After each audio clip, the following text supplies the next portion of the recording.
Hello there, welcome back to the channel. I am here at Full Boost Performance to get that thing remapped. Nothing really wrong with the tune, but I did change a few things and that just needs to be worked into the mapping now.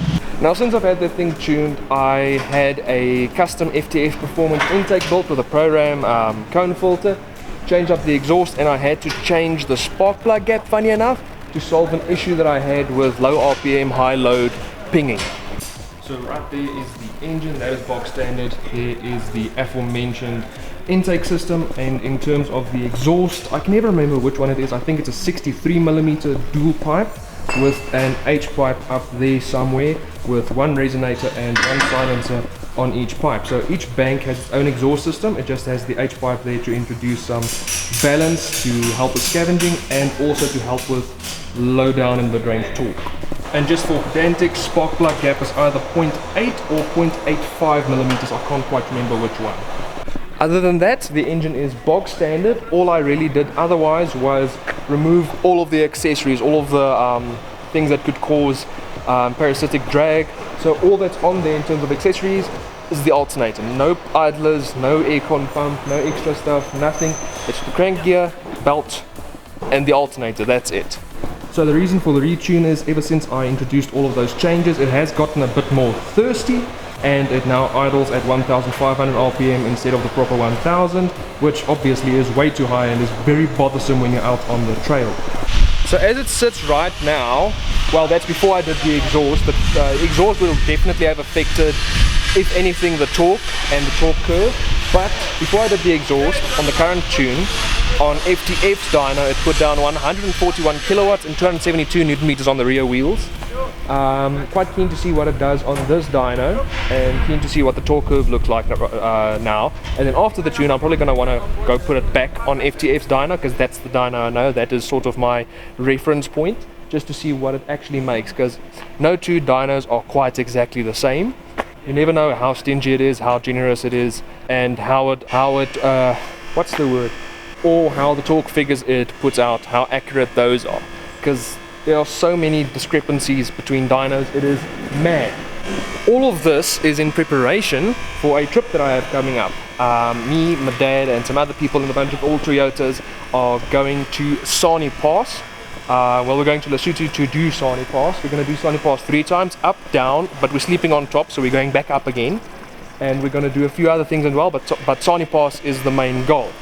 So this is the main part of the trip prep, but I did a few other things as well, which I will point out a bit later. Anyways, before I forget to tell you, please subscribe, like, leave a comment if you would like to do so, especially leaving a like. The algorithm really likes it if you just press that thumbs up button over there, so please do me a favor and hit the like button. So the other trail prep was changing out the fluid in the rear differential, because that's a brand new diff with brand new ring gear and pinion, so that had to be ran in. Also, I may or may not have put in the wrong oil the first time around, but it's the right oil right now and it is fresh, so that's good and ready. And also I installed some jerry cans and a dual jerry can holder. That is an old Desert Products model. I think it's since been discontinued, but it is pretty nice. It's one of the beefier ones that I could find on the market, and other than the current market leaders in terms that make those as well, that dual jerry can holder allows you to remove one jerry can at a time. All the others that I could find only you need to open up both jerry cans to remove one, so they're a bit more fiddly. So that was actually made by Northern Off-Road, by my buddy Gav, so that's also cool. But that is probably the best one that I could find on the market right now. Another nice thing about these, another nice thing about this bracket is you can actually lock it.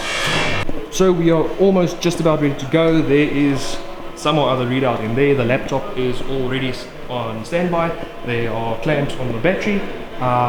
They checked the timing, they are going to check the timing, and the big old fan to keep that girl cool is also in place. Now, we are just about to get started. I don't know why I'm nervous, but I am. Probably the biggest benefit of having done the H-pipe now is that both exhausts will have the same AFR readout. So no longer do I have to worry about, oh no, is the one bank of the engine less happy than the other one, because now they will read the same AFRs. Because easily the biggest issue with a true dual exhaust is figuring out what the hell you're going to do with the lambda sensor.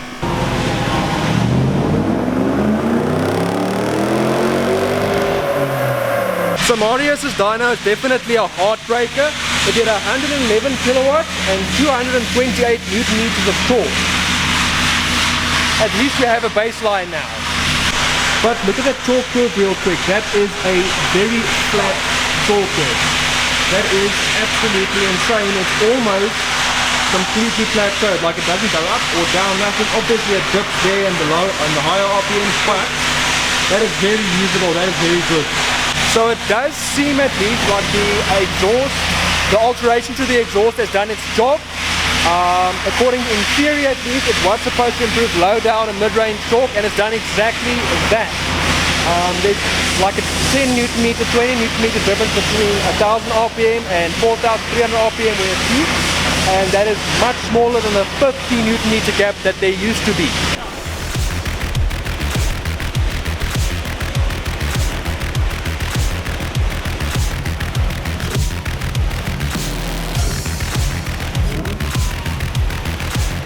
Okay, I think currently he's adjusting the idle air screw or idle air adjustment, I don't know. Whatever he's changing, I did not know that this thing had that. I did not know you could change or adjust that. I did not know it was there. So, already, things are looking good.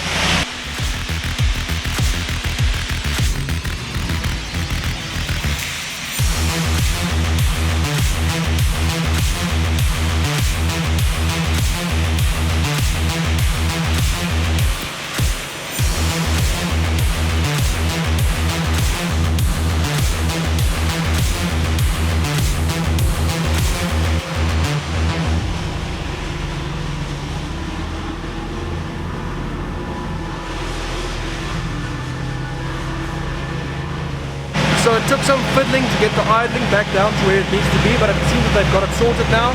I'm not quite sure what they're doing right now, but my guess is that he is currently working through the rev range to make sure that all of the load cells, all of the fuel, timing cells, all of that is what it should be, where it should be, and then it's going to go through from 1000, 1500, 2000, etc, etc, etc. All of the RPM ranges and load ranges to make sure that it's happy everywhere.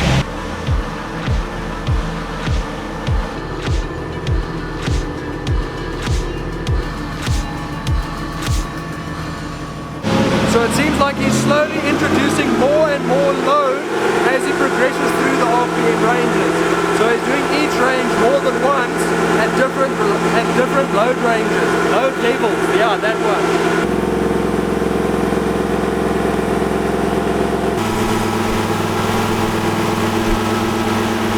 One of the many things that I love about the 1UZ is all the while Marius was doing his thing, that engine was running so smoothly that we could balance the 5 rand on the Plymouth. So good, so good.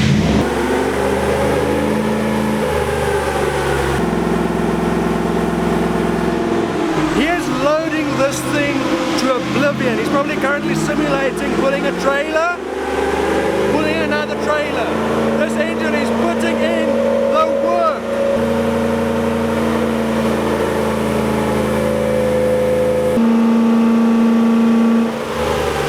Oh yeah, you can definitely, yeah, so much fuel coming out of that tailpipe run.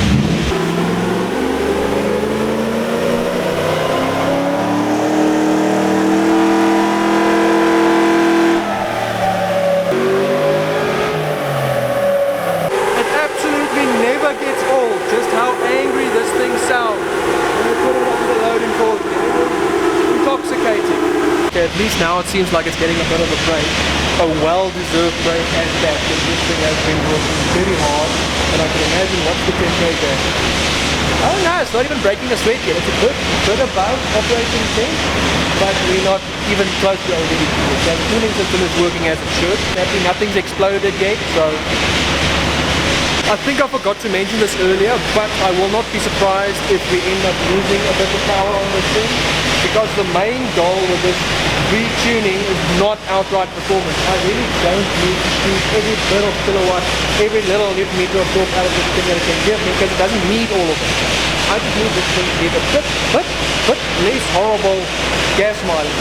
Not that it gets the worst gas mileage in the world, but I just need it to be a bit better until I can save up enough dosh to get me either a FuelTech or Max ECU Street. Currently, with regards to upgrading the ECU in this thing, from what it currently has, it's either FuelTech FD450 or Max ECU Street Premium package.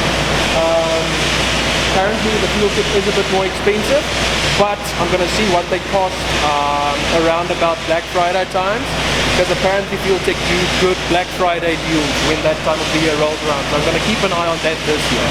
With that being said, Marius just did a power run and we gained a thunderous 1 kilowatt and 2 newton meters of torque at the Alright then, to my surprise, that was the end of the tune. We gained 1 kilowatt, 2 newton meters of torque, but that was not the main focus of this. Mario spent a lot of time focusing on cruising, taking it through the rev ranges, taking it through different load ranges, making sure that it will get better economy, obviously when cruising on the highway, because that's where this thing spends most of its time. So, I spoke to him. Lots needed to be changed on the fuel map. For cruising at least, it was running very, very rich, but that I knew already because you can smell how rich it was. You could smell how rich it was running. Full throttle, not much needed to be changed. The original map already was pretty bang on for that. Just a small adjustment there to gain that extra little power so that we can use the new efficiency I found with the intake and the exhaust. So that is good.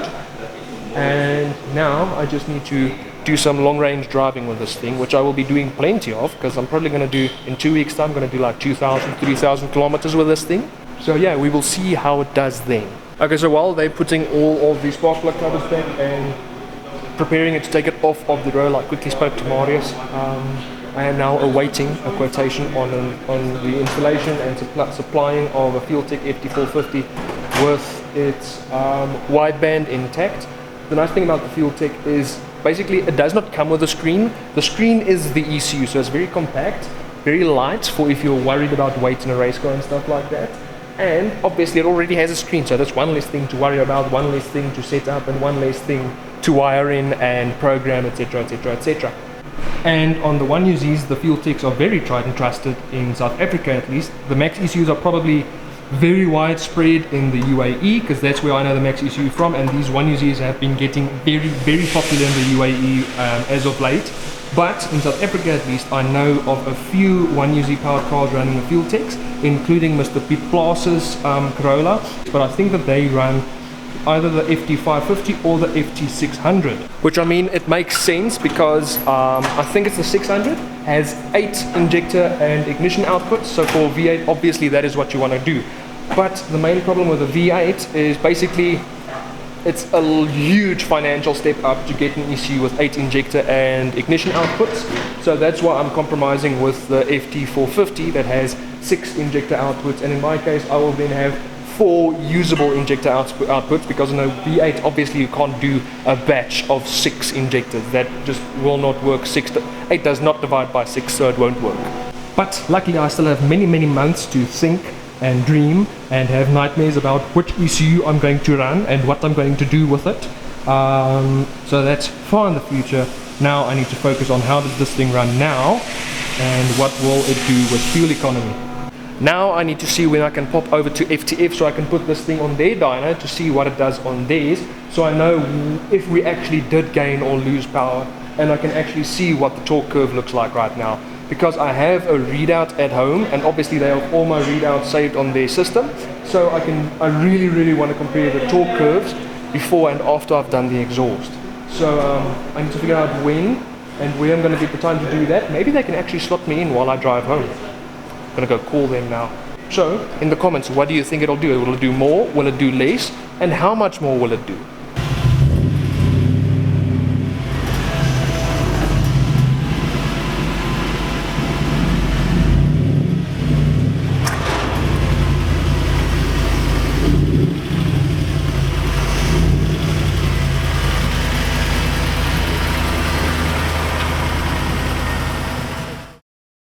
Alright, as promised, I am here at FTF and we're putting that thing on the rollers to put some numbers.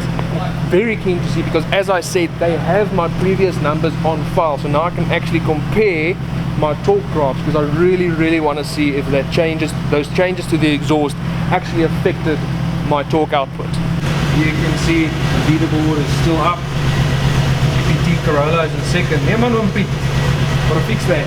So, for reference, previously, before the retune and the alterations to the exhaust, it made 141 kilowatts and 276 newton meters to the rear wheels. So, before we put it on the rollers right now, given what we saw at full boost this morning, put down in the comments what do you think it's actually going to make. I can't say keen, I'm very curious, that's the word. I'm happy to see that the ARB is already earning its keep. Right, moment of truth.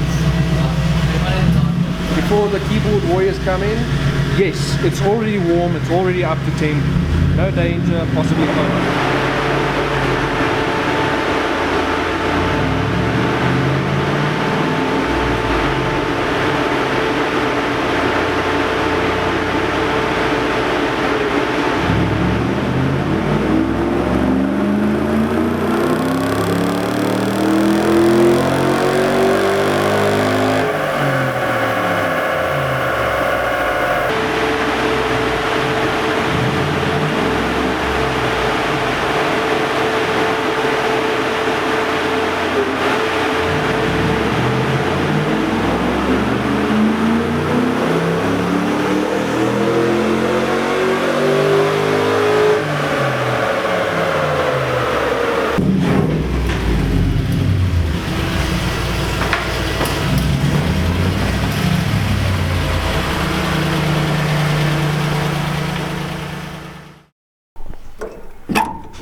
Paper. And sadly the paper does not yield good news. 100 and focus 140.5 kilowatts, and where is it 263 newton meters of torque. So I can't really chalk up a loss on kilowatts because, I mean, 0.5 kilowatt is down to negligence. Not really negligence, it's negligible, because it's literally just two dyno runs will never be the exact same. So you could probably put that on again, it'll make 142 or it'll make 138. You just don't know. That smaller difference, you just don't know. It doesn't matter. I'm also not worried about that. I don't need every single kilowatt this thing will make. But what bothers me is the torque. Now on paper, the H-pipe, balance tube, whatever you call it, was supposed to even out my torque curve by gaining in the bottom and mid-range. And it's done just that. It evened out my torque curve. It's nearly flat now. But it did so by stealing 10 newton meters of torque on the top end. What BS is that? So despite what the theory says, and despite what all the bullies who yelled at me in the comments said, the true dual exhaust system made more power than the H-pipe did.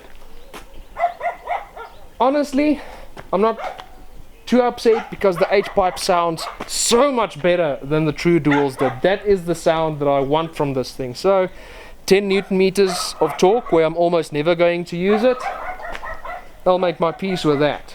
So some of you might be asking right now, wait, why did it lose power on FTF's dyno and gain power on full boost's dyno?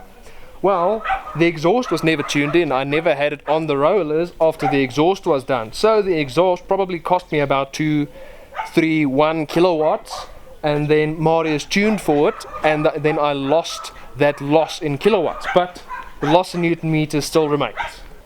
I am kind of bummed by that. And while at FTF we also found another issue. Damn it. Long story short, I noticed, me and my friends would notice that on trails this thing's fuel pump would start sounding funny, and we figured out why. The fuel pump was overheating because it is super duper close to the exhaust and it's not mounted very well, and it's actually a little bit weird and very sketchy, so that needs to get fixed.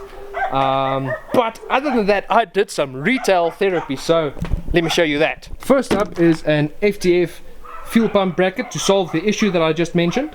Second up is an ARB easy tire deflator. That one's pretty cool because it actually removes the grub from your valve stem, so you can actually change the grubs, which is good because I think it's the grub on the passenger side rear wheel that's a bit sketchy, a bit dodgy, so I can get extras of those, and I can use that not only to deflate my tires but also to replace faulty valves. And then last but not least, I got a Desert Products trans tunnel saddlebag. It's got zips and pouches in the pouches, and it's got Velcro too. Okay, and then that I'll show you now. Basically it will live like that, only it'll come down to below my little gear lever surround, and those buckles will be underneath my gear lever surround. Okay, there is a better illustration, and I can use that as a cup holder and to keep my passport, documents, maps, phone and other paraphernalia inside of that and keep everything out of the way. I also got some new stickers to put on the tailgate, but I think I'm going to end today's video right here. So I hope you enjoyed the video. Please leave a like, leave a comment if you really would like to, subscribe to the channel, turn on post notifications. Let me know what you want to see more of, what you want to see less of, and I will see you in the next video. Cheers!